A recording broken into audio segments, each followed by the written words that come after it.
시청자 여러분 안녕하십니까? 안녕하세요. 마음 공부하는 소울 닥터 김석봉 원장님 나오셨습니다. 네, 안녕하세요. 김석봉 원장님 요즘 뭐 방송 나왔다고 전화보고 연락 오시거나 환자 중에 말씀하시는 분은 없습니까? 아, 있었습니다. 예. 제가 진료하던 환자분 한 분이 그거 봤다는 이야기를 하셨고, 한 분. 또 예.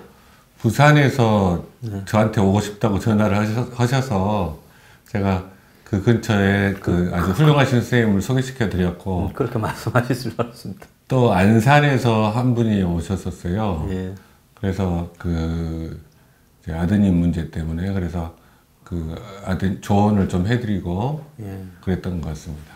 참 그래도 김 원장님한테 가는 부분은 이 환자들의 이 마음에 치료가 되는 부분이기도 하니까 참 흐뭇합니다. 네. 예. 저도 이게 저 스트레스가 너무 많아가 예. 한번 병원에 가야 되는데 예. 예. 이 지금 제가 올 때 예. 항상 이야기하시면 됩니다. 예, 알겠습니다. 네. 그 요즘 보면 말입니다. 네. 사람들이 좀 대중들이 이 형평적 사고를 놓치는 것 같아. 예, 예. 그래서 이제 저열한 사회인가 수준이 있는 사회인가를 구별하는 관점이 예. 대중들이 얼마나 이렇게 어떤 사회 현상이 나타났을 때 균형 감각을 유지하느냐 예, 거기에 그게 달려 중요하죠. 있다고 보거든요. 예, 그게 굉장히 중요하죠. 그래서 미국 같은 부분에 보면 트럼프를 둘러싼 논란 같은 거를 보면 트럼프를 지지자들도 예. 막강하지만은 열렬하고 예. 또 트럼프에 대한 나름대로 비판적인 부분도 막강하지 않습니까? 예, 예. 그래서 어젠가 오늘인가 신문을 보니까 트럼프가 자신과 관계를 나누었다고 주장하는 이 포르노 스타 여성을 말상이라고 예. 이야기를 했어요. 말상. 예. 얼굴이 좀 길기는 길더만요. 예. 그래도 이쁘던데. 근데 그러니까 지금 그 트럼프가 말상이라고 이야기한 데 대해서 예. 그 엄청난 성적인 반발이, 어떤 모독이다. 예, 예. 뭐 이런 부분으로 반발이 만만찮아요. 예, 예. 그래서 근데 한국 같은 경우에는 정치적인 지지에 따라 가지고 진실도 예. 그냥 아예 왜곡이 돼버린 것 같아요. 그 대표적인 게 김정숙 씨가 파리를 갈 때 샤넬을 입고 갔어요. 네, 뭐 자기 딴에는 그 2016년 컬렉션 때 나왔던 네. 한글 등이 있는 네. 또 한글도 보니까 마드모아젤 그건 괜찮아. 공주 마마 이런 한글도 있더만. 네. 공주 마마 그런 옷이 자관 있는 샤넬 옷을 입고 갔는데 프랑스와 이렇게 한국에 샤넬은 프랑스 브랜드니까 그렇죠. 또 한글이 있는 샤넬은 그래서 교감을 한다고 했는데 정작 이 마크롱 부인은 수수한 그냥 니트 티 하나 입고 났어요. 그런데 그것이 문제는 대여라는 겁니다. 그렇죠. 대여. 근데 대여면 문제가 없다고 보십니까? 대여를 해주고 그걸 다시 판매할 때는 아마 반값 이하 뭐 30%, 3분의 1 가격으로 받지 않겠습니까? 그러면 그만큼 그 기업에서는 그것 자체로는 손해지만 영부인이 입었다는 것 때문에 브랜드 이미지가 올라가는 거를 고려하면 더 이익이다 해서 대여를 해줬을 텐데 그게 이제 정치인이 대여를 받는 거는 어떻게 보면 그게 뇌물에 해당되지 않을까요? 저는 정확하게는 모르겠습니다. 또 과거 프랑스 사르코지나 또 미국의 무슨 상원 의원 이런 사람들이 이제 휴가지를 갈 때 자가용 비행기가 있는 사람의 비행기를 타고 갔다. 자기는 친구 거 좀 같이 끼어 타고 갔다. 그러더라도 현역 정치인이 그렇게 하는 행위에 대해서 편익을 제공받았다 해서 이거 뇌물성으로 간주돼가 재판이 진행되고 하더라고요. 근데 우리가 흔히 보면 연예인들, 뭐 아나운서들이 TV에 등장할 때 옷 대여 입고 오는 거는 그렇죠. 그건 잠깐이잖아요. 그렇죠. 근데 해외에 나가는데 그 짐에 싸넣어서 뭐 대통령 짐이야 싸넣지 않고 이렇게 들고 가겠지만은 그런 식으로 며칠씩을 대여해 주는 일이 있습니까? 그거는 저하고 별개의 세계이기 때문에 잘 모르겠지만 그 뭐냐 아무튼 권력을 가진 사람은 진짜 여러 측면에서 조심해야 되는 이유가 빌렸다 돌려주면 되지 않냐. 그런데 그 상품의 가치는 확실하게 떨어진 거 아닙니까? 그 샤넬 같은 브랜드에서는 네. 연예인들이나 아나운서한테도 안 빌려줄걸요? 네, 그러겠죠. 네. 그럼 명품 브랜드에서 네. 뭐 옷이 있으면 있는 대로 거의 다 팔리고 한 개에 1,000만 원 이상 할 건데 네. 그런 데서 무슨 옷을 대여를 하느냐. 네. 그러면 이 대통령이라는 권력에 네. 샤넬이 다른 부분을 기대하고 네, 그렇죠. 그리고 옷을 빌려줬고 네. 그리고 이제 그걸 입고 나갔다면 네. 차라리 그냥 지 돈으로 옷 사 입고 가는 게 더 깔끔하지 않아요? 실제로 그게 제일 깔끔하죠, 실제로. 그럼 대통령 부인은 아무 브랜드나 막 옷갖고 해갖고 입고 다니면 그 팬이 제고 굳이 그 옷을 안 입고 자기 옷을 입고 가기도 아무 그렇죠. 이상이 없는데 네. 굳이 남에게 옷을 갖고 오라 해서 그 옷을 입고 나간다. 네.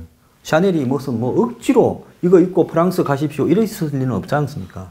그렇겠죠. 근데 그 제품을 기억을 했다는 게 저는 여자분들은 그렇게 기억을 하실지 모르겠지만 2016년에 들어왔다는 거를 기억을 한다는 것도 조금 의아스럽고, 그 다음에 2016년에 나왔는데 지금까지 그 재고가 그렇게 남아 있었다는 것도 조금은 의아스럽게 생각이 듭니다.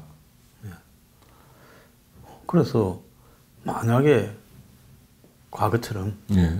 박근혜 전 대통령이 해외로 나가는데 네. 샤넬 옷을 입고 나갔다. 네.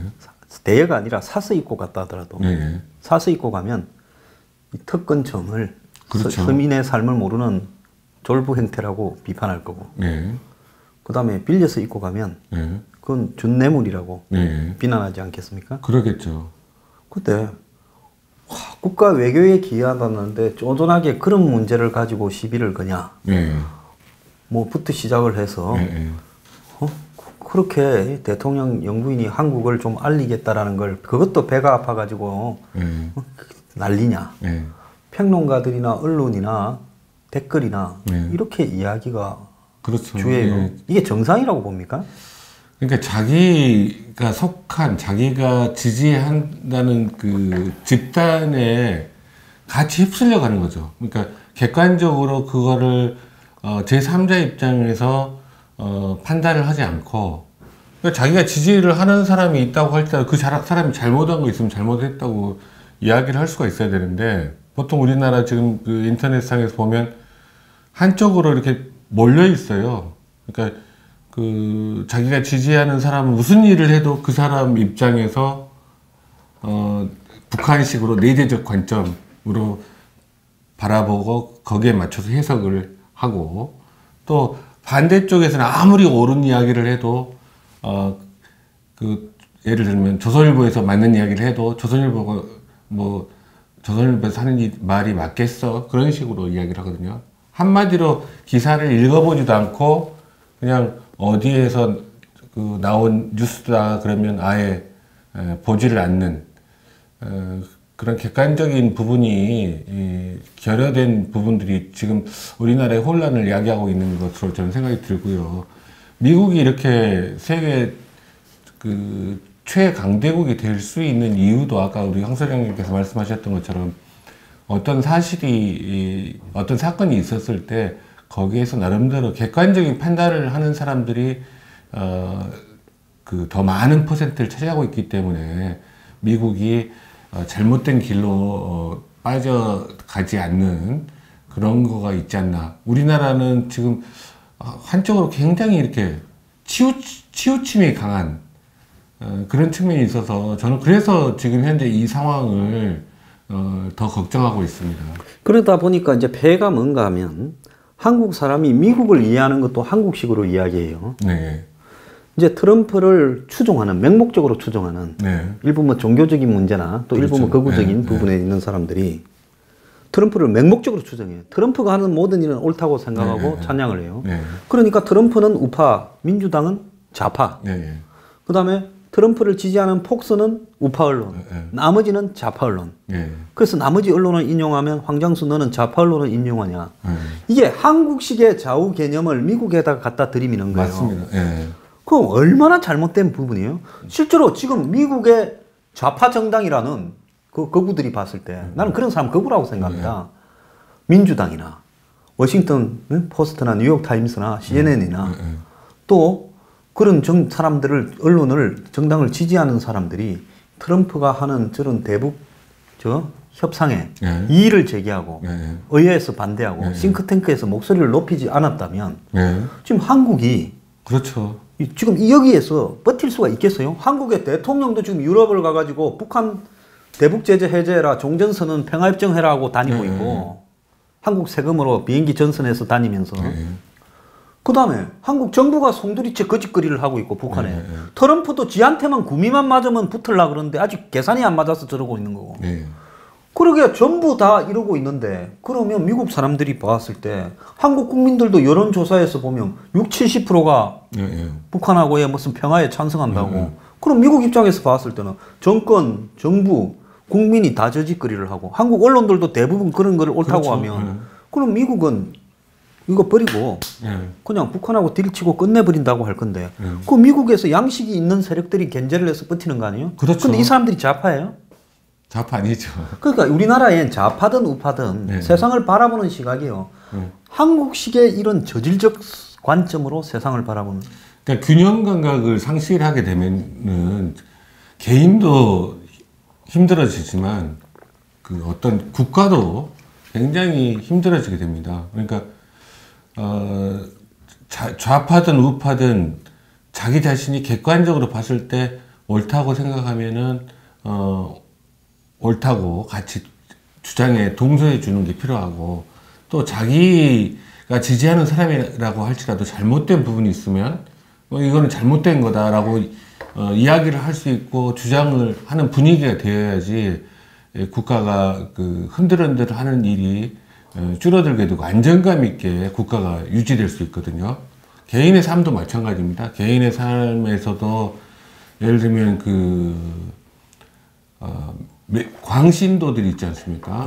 사이비 종교에 빠진 광신도들 같은 경우가 철저하게 그 광신 하는 그 사이비 교주가 분명히 객관적으로 틀린 말을 한 거를 분명한데도 불구하고 그거를 그 사이비 교주의 말이 다 맞는 걸로 인지부조화라고 그러죠. 그거를 다 받아들여서 결국은 그 개인 생활이 개인과 그 가정이 처참한 지경에 빠지는 경우들이 많이 있습니다. 제가 유병헌 문제 때나 그 다음에 이 문고리 3인방 십상시 논란 때나 최순실 때나 제 나름대로 가지고 있는 주관으로 이야기를 하다가요.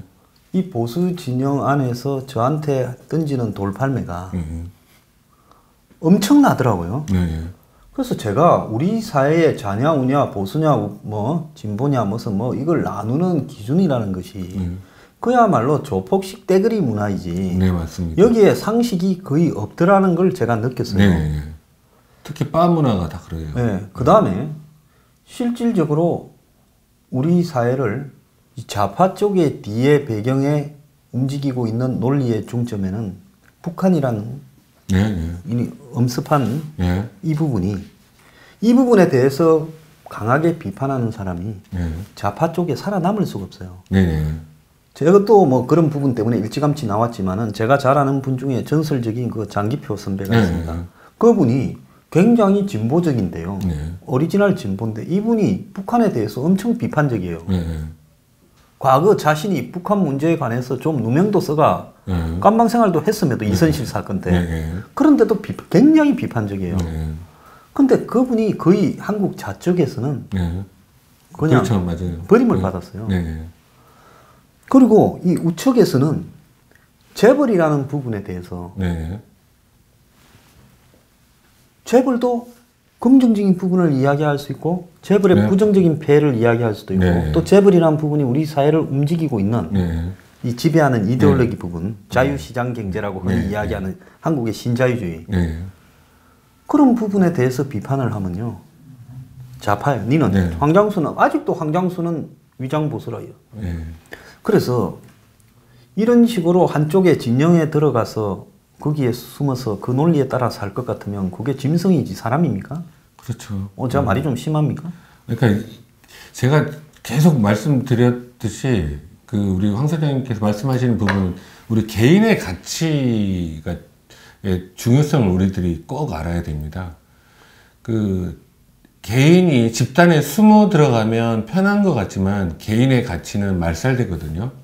그 실제로 현대에 들어와서 그러니까 개인의 가치가 중요시 된 게 한 100년 전후 될 겁니다. 그전에는 개인이 없었어요.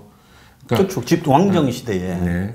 개인, 지금 현대 시대의 가장 중요한 토대가 개인인데 개인이 없이 집단만 있어버리고 집단 위주로 흘러가게 되면 그게 그 역사가 거꾸로 돌아가는 거죠. 파시즘 체제로 돌아가는 거랑 똑같거든요. 그러니까 다행히 이제 우리나라 사람들이 감정의 톤이 조금 높은 편이라서 집단에 쉽게 휩쓸리는 면도 있지만 개인을 주장하는 부분이 강한 모습도 보이거든요. 그래서 이런 부분을 좀 개인적인 가치의 중요성을 우리 모두 깨닫고 자기의 생각이 이렇다. 집단이랑 틀려도 그걸 주장할 수 있는 그런 나라가 돼야지 우리나라도 그 미국과 같은 그 강대국이 될 수 있지 않을까 생각합니다. 일본 같은 경우가 감정의 톤은 낮지만 일본 같은 경우가 대부분 그 집단적인 성향이 강하거든요. 봉건제의 어떤 유산이지 않겠어요, 그죠? 그래서 그 일본이 실제로 지금 현재 우리나라보다 서양의 민주주의를 받아들인 거는 더 빨랐지만 실제로 민주화의 발전 속도는 우리가 더 앞서고 있다고 저는 판단을 하거든요. 그런 면에서 봤을 때 우리가 잘할 수 있는 부분, 그러니까 우리는 집단에 쉽게 휩싸이면서도 실제로 개인을 자기 주장을 강하게 할 수 있는 측면이 있다. 그래서 우리는 집단에 휩쓸리지 않도록 객관적이도록 노력을 하고 개인성을 강화하는 그런 그 사회적 분위기를 만들 필요가 있다. 그렇게 생각합니다. 그러니까 흔히 개인을 말살시키는 부분들이 분노하고 정오를 먹고 살지 않습니까? 네, 그렇죠. 히틀러가 그걸 정확하게 포착을 했죠. 1차 대전에서 독일이 패전을 했어요. 베르사유 조약에 의해서 엄청난 배상을 하고 그렇죠. 굴욕적인 땅도 뺏기고 토지도 상당히 많이 뺏기고 그러면서 이 분노가 있었을 거 아닙니까? 그렇죠. 그게 제일 큰. 그 다음에 이제 공포. 당시 독일 사회는 공산주의 세력들이 굉장히 활개를 쳤지 않습니까? 거의 아지트 비슷하게. 왜냐하면 소련이 1차 대전에서 공산화되어버리고 나니까. 원래 공산주의 발상지가 독일인데. 그렇죠. 그리고 소련이 성공하니까 독일에서도 그 분위기가. 그러니까 공산당에 대한 어떤 공포. 그 다음에 유대인에 대한 정오. 이제 이런 거를 악용을 해가지고 파시즘이 생겨나게 되지 않았습니까? 그렇죠. 그럼 지금 한국도 보면요. 지역 감정에 대한 분노 조장. 그 다음에 또 북한을 바라보는 시각에 대한 이 어떤 상반성. 이런 부분들이 이제 이렇게 되면서 또 한국 경제의 방향에 대한 어떤 또 서로 다른 시각. 이런 것들이 이제 이 사회를 거의 끝장판을 비슷하게 정오, 분노, 대립으로 몰고 가고 있는 거 아니냐. 이렇게 그렇습니다. 이럴 때 이제 인간이 이성을 상실하지 않고 가는 게 중요한데 우리가 사람이 저 사람은 좀 된 사람이다. 상류층이다. 지식인이다. 이렇게 평가하려면 학벌도 보고 또 그 사람의 사고, 판단, 결정 능력 이런 것들을 보면서 총체적으로 그렇게 평가하지 않겠습니까? 근데 한국에는 지식이나 우리가 흔히 클래스를 나눌 때 이렇게 관건이 되는 재산 정도나 또 그 사람의 주변 살아온 뭐 집의 배경 이런 것들이 정치판에 대한 시각 앞에서는 의미가 없어요.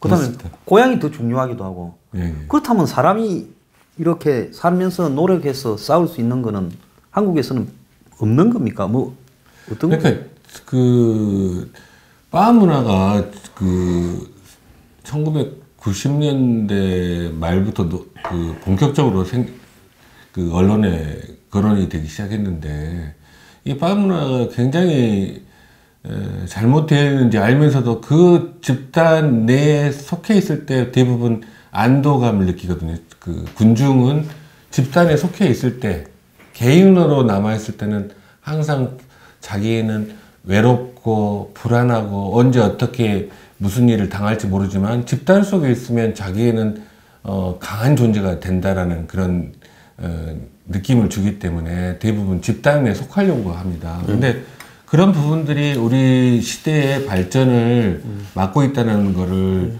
꼭 우리 시청자분들께서 아셨으면 좋겠습니다. 그 저기 소설 해색인이라고 있었지 않습니까? 우리 대학 다닐 때 그거 책 많이 읽었잖아요. 최인훈. 그 또 결론이 뭡니까?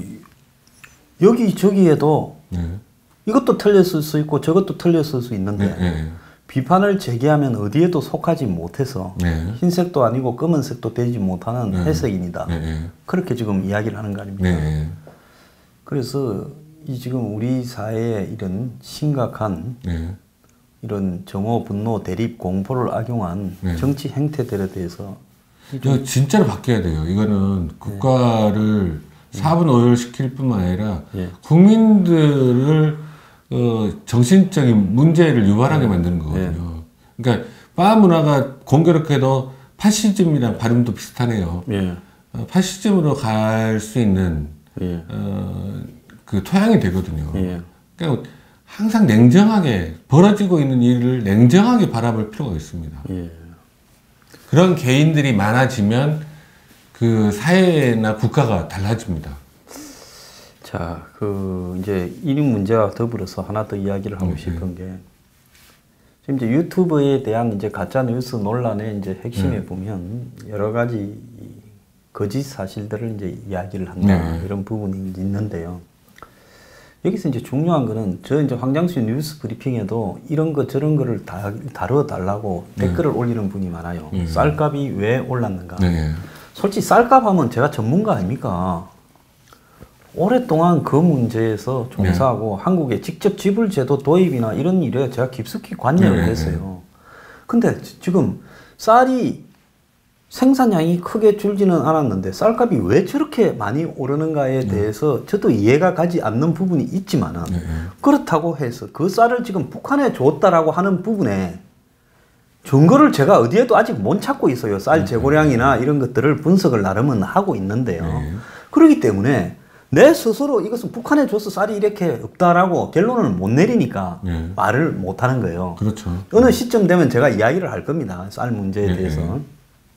자료가 부족했을 수도 있지만은 몇 년 전부터 지금 줄 거라고 생각하고 쌀 재고에 대한 자료를 속여왔다고는 보지를 않아요. 자, 그래서 이런 문제처럼 그걸 또 이야기를 좀 해라. 또 어떤 사람은 뭐 문현동 금괴와 관련해서 문재인의 이야기를 좀 해라. 그 다음에 벤처차를 북한에 줬다. 뭐 비트코인을 북한에 줬다.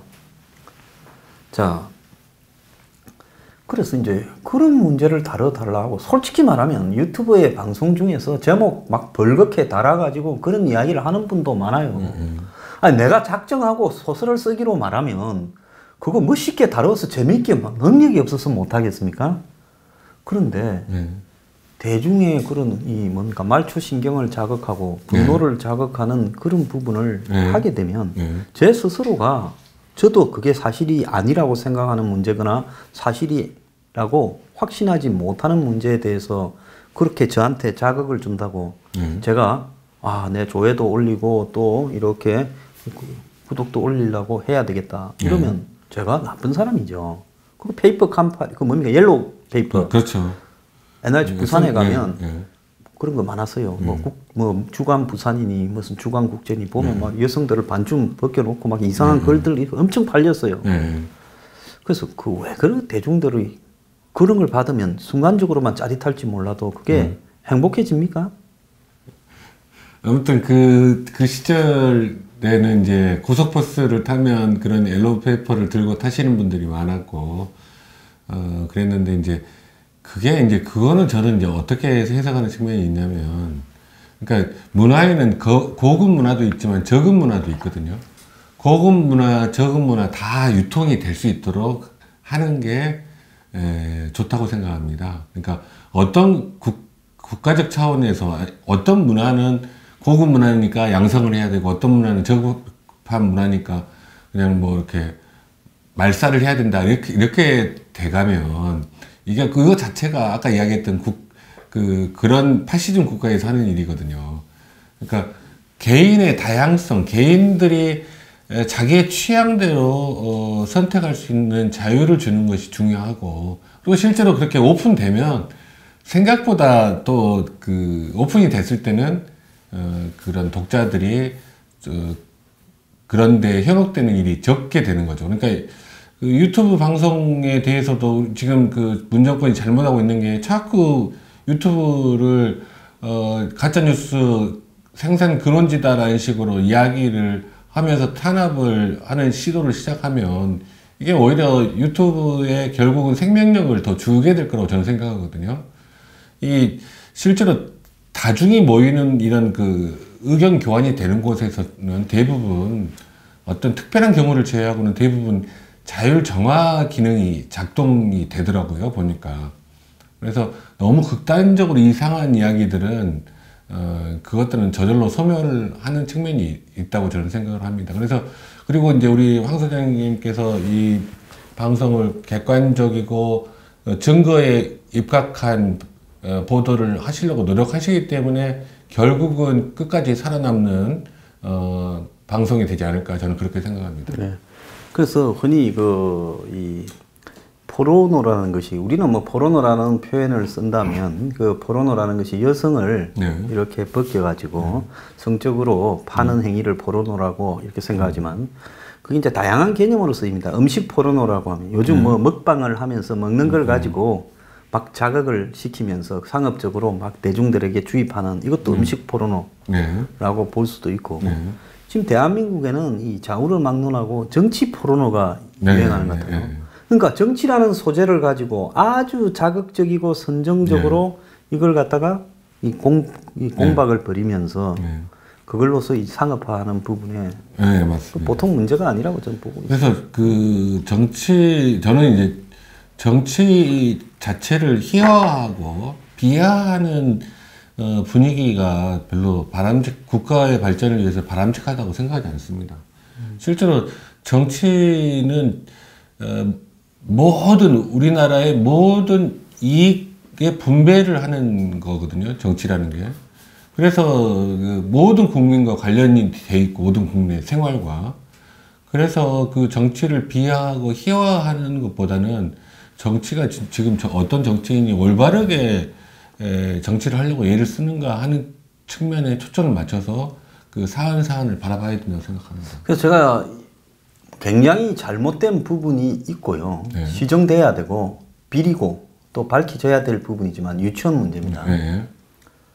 제가 이 보편적 복지라는 미명하에서 사회복지를 위한 보조금이나 지원금을 국가의 공영 시스템이 아닌 민간에 주게 됐을 때 발생하는 이런 문제들이 생길 수 있다고 숱하게 이야기했어요. 요양병원 이야기부터 어린이집까지. 그래서 이런 문제가 지금 요즘 유치원 문제가 시정이 돼야 되지만 그거를 폭로하는 박용진 의원의 폭로 자료에 보면 성인 시합에 가서 구입을 했다. 무슨 모텔에 갔다. 그 경기도 뭐 유치원 원장이 또 그 여성이 또 아들 둘을 데리고 와서 아들 둘이 유치원에 근무했다고 또 자기는 이제 유치원에 손 떼겠다고 유치원에 워낙 부모들 앞에서 또 이렇게 절을 하는 장면 또 신문에 나오고요. 그래서 정의로우면 거의 조리돌림하는 수준으로 인간성을 말살시켜도 옳은 것인가? 그럴수록 더 법적인 시스템에 의해서. 그렇죠. 자, 감사원이 감사를 해서 적발을 한 것은 사법적 처리의 완결이 아니라 시작이지 않습니까? 그렇죠. 그러면 감사원은 그 문제를, 감사원이 아니죠. 교육청이었죠. 이번에 유치원은. 그럼 교육청은 그 문제를 검찰에 고발을 하고 그리고 검찰이 그걸 갖다가 조사해서 죄로 확정하고 그런 확정한 다음에 교육부가 그거를 판단해서 그렇죠. 거기에 대해 발표를 네. 하고 그 발표할 때는 유치원 원장의 비리를 모텔 간 이야기나 노래방 갔거나 성인샵에서 물건을 샀다. 그것도 여성 원장이더라고요. 여성 원장이 모텔 갔고 성인샵에서 물건을 샀다는 거는 그거는 유치원 돈이 정확하게 그걸로 연결됐는지 그렇죠. 안 그러면 자기가 벌은 돈으로 했는지 이런 차이가 있을 수 있죠. 이런 부분을 완결 지은 다음에 그걸 그렇죠. 이야기를 해야 되고 또 그렇게 했을 때도 이것이 이름을 공개할 만한 범죄의 대상이냐 얼굴이나 이름이나 그 사람의 맞습니다. 주소를 그런 것까지 돼야 되는 거 아닙니까? 그게 딱 하는 식이 인민재판하는 식이에요. 그러니까 뭐냐면 다중에 의해서 이 사람 죽일 거냐 죽여야 맞겠습니까? 손들으라고 해서 다수가 나오면 죽이는 그 인민재판과 똑같은 그 형태거든요. 그러니까 이 직접 민주주의의 위험성이 그런 데서 드러나는 거예요. 그 대중의 다수가 모여서 어떤 거를 결정할 때 다수결이 항상 옳은 거를 보장해주지 않거든요. 이런 부분들을 생각해야 되고 또 그 개인의 입장을 또 고려를 해줘야 되거든요. 그게 이제 법치국가인데 죄가 있으면 그 죄는 법에 의해서 지연만큼 처벌을 받아야 되는 거 아닙니까? 그렇죠. 그렇게 돼요. 지금 유치원 원장들을 옹호하거나 이러면 다 도들 맞는데요. 그 처벌조차도 법에 의해서 합법적으로 해야 된다. 그렇죠. 제가 지난번에 박근혜 전 대통령의 탄핵 부분에 찬성한 부분은 절차를 거쳐서 가야 된다는 거죠. 그게 우리의 사회의 민주주의의 토대를 이루는 게 법치거든요. 그게 깨지면 이 민주주의, 자유민주주의는 언제 어디로 날아가 버릴지 모르는 그 공중에 붕 떠 있는 상태가 되는 거예요. 내가 유리할 때만 법치고 내가 불리하면 법치가 아니다. 예를 들어서 만약에 탄핵이 기각됐다라고 하면 들고 일어나서 엎어버리겠다 하면 이거는 민주주의가 아니지 않습니까? 그렇죠. 전혀 아니죠. 그래서 제가 왜 이런 위험성을 느끼는가 하면 그 요즘 마음충이라고 뭐 애들 키우는 문제에 아주 극성맞게 설치되는 여자들 여자들이랄 때 제가 경멸의 의미를 담아서 이야기하는 겁니다. 그런 여자들이 그 어린이집 교사 한 명에 대해서 사실이 아닌 이야기들을 막 퍼뜨리다가 카페에 해당 교사가 자살해버렸지 않습니까? 참, 제가 이제 그거 사회적 폭력성 아니에요? 우리 그렇죠. 내부에 이렇게 우리 내부에 내재되어 있는 이 폭력성에 대해서 좀 어떻게 보십니까? 그러니까 이제 제가 항상 말씀드렸듯이 우리 인간은 선한 면도 있고 악한 면도 있고 둘 다 가지고 있어요. 그러니까 둘 다 가지고 있는데 스스로 자기의 악한 면은 자기가 받아들이지 못할 부분은 마치 다른 사람이 악해서 자기가 피해를 보는 것처럼 투사를 하는 과정을 보통 밟거든요. 그게 대부분 집단으로 그게 나타납니다. 그러니까 투사하는 과정에서 집단으로 나타나서 희생양을 만들고 그러면서 자기는 그렇지 않은 선한 쪽이 되는 거죠. 이게 건강하지 못한 거예요, 굉장히. 그리고 제가 이제 지금 아이들을 키우고 계시는 어머니들께 꼭 드리고 싶은 이야기가 한 가지 있습니다. 육아에 있어서 굉장히 중요한 부분이 뭐냐면 제가 전번에도 그 배우자 고르는 문제에 대해서 잠깐 말씀을 드렸듯이 이 육아 과정에서도 어머니나 아버지가 자기가 이루지 못한 것, 자기의 열등감을 아이를 통해서 해소하려고 하는 그런 경우들이 많이 있거든요. 그러니까 예를 들면 자기가 대학 시절에 영어를 못했다 그러면 유치원 때부터 영어 학원을 다니기 위해서 영어를 막 더 많이 시키고 영어를 안 하려고 하면 또 혼내고 막 이런 식으로 강압적인 양육 시스템이 되는 경우가 많거든요. 그러니까 오히려 학교 다닐 때 좀 여유 있게 생활을 충분히 할 수 있는 데도 불구하고 그런 부모의 성화에 의해서 공부에 대해서 그 어린 나이에 번아웃, 그러니까 진이 빠져버려가지고 나중에 실제로 진짜 공부해야 될 때는 공부를 못하는 경우들이 있거든요. 그러니까 자기의 아이라고 해서 자기의 연장, 자기랑 하나라는 생각에서 벗어나야만 아이가 아이답게 건강하게 자랄 수 있습니다. 왜냐하면 아이는 실제로 우리가 알지만 독립된 존재입니다. 독립된 존재를 자기의 부속물처럼 키우려고 하는 거는 아이를 병들게 만드는 거거든요. 그러니까 자기가 병들어 있는데 아이까지 병들게 만드는 과정이 양육 과정입니다. 그래서 철저하게 제가 드리고 싶은 이야기는 아이를 자기의 소유나 자기의 연장으로 바라보지 않고 항상 아이의 독립성을 키워주는 방향으로, 아이의 결정을 존중해주는 방향으로 양육을 하셔야지 아이가 훌륭한 건강한 우리나라 국민이 될 수 있습니다. 흔히 아이를 키우는 사람은 모성이다, 모성 본능이다 이래서 온화하고 부드럽고 이런 건데, 우리나라에 뭐 맘충이나 그 무슨 맘카페, 미시 USA 뭐 이런 거, 심지어 미국 가서도 그 짓을 해요. 그런 걸 하면 딱 느끼는 게 뭔가 하면 아주 극성적이고 그냥 패거리를 지어서 정치적으로 그냥 세상을 바라보면서 몰려다니면서 난리를 치는 이런 느낌들이 와요. 그래서 왜 저렇게 평범한 이제 갓주부가 되는 이런 사람들조차도 저런 이 내재된 폭력성에 가세하는가. 그래서 6.25 났을 때 보면 동네에 인민군 들어오면 그냥 별 나쁜 짓도 안 한 지주 집안에 한 명 잡아와서 거기에서 그냥 소작하거나 머슴했던 사람들이 죽창 들고 막 선동하면 멀쩡한 사람들이 눈이 뒤집혀서 다 이렇게 하거나 또 세상이 바뀌면 또 옛날에 그랬던 사람들이 다 붙들어 와서 또 보복으로 또 그렇게. 그래서 6.25 때요, 민간인 중에는 전쟁으로 죽은 사람들보다 어떻게 보면 서로가 학살한 숫자가 더 많을 수 있어요. 그러니까 이게 아까 우리가 처음에 이야기했던 이게 이제 개인의 중요성을 아무리 강조해도 부족함이 없는 게, 그러니까 우리 소장님께서 이야기하신 것처럼 그런 그 6.25 때 인민재판, 이것도 개인을 완전히 말살하고 개인은 없는 취급하는 거거든요. 그리고 지금 이렇게 떼거리 문화로 이렇게 자기 집단 안에 속하지 않은 사람들은 소외시키고 희생양 만드는, 이것도 개인을 말살하는 거거든요. 그리고 자기 자식을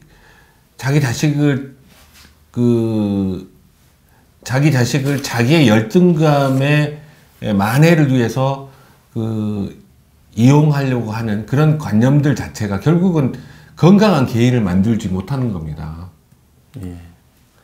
그래서 이게 사람이 사람답게 살려고 시종일관 고민하고 노력하지 않으면요, 괴물이 되는 거는 그건 순식간이다. 그렇습니다. 그래서 지금 일종의 광정이라고 봅니다. 이 세상을 흔들고 있는 이 미친 광정에 내 스스로 이 자기 중심을 잡지 않으면 어느 한순간에 나도 그 미친 떼거리 중에 하나가 된다. 그렇죠. 그건 좀비잖아요, 좀비. 지 머리에 생각 능력을 상실하고.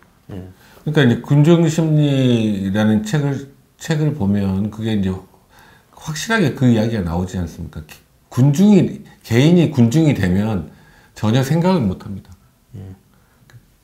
제가 작년에 저 대선 때 그리고 그 직후에 이 미친 소들이 있는 우리를 한번 열기는 쉬워요. 거리로 내몰기는. 한번 그런 소들을 거리로 내몰고 나면 다시 집어넣기는 거의 불가능해질 것이다. 현 정권이 이제 그렇게 몰고 가면 나중에는 거기에 자신들이 바쳐서 죽을 거다. 그렇게 이야기를 했는데 지금 우리 사회를 휩쓰는 이 광정이요, 각자 개인의 성찰도 필요하다고 봅니다. 이 방송을 들으시는 분들도요, 좌우를 막론하고 좀 성찰을 하고 해서 우리가 미친 사회에 일원이 되지 않도록 좀 해야 될 것 같습니다. 오늘 일부 나와주셔서 감사합니다. 감사합니다.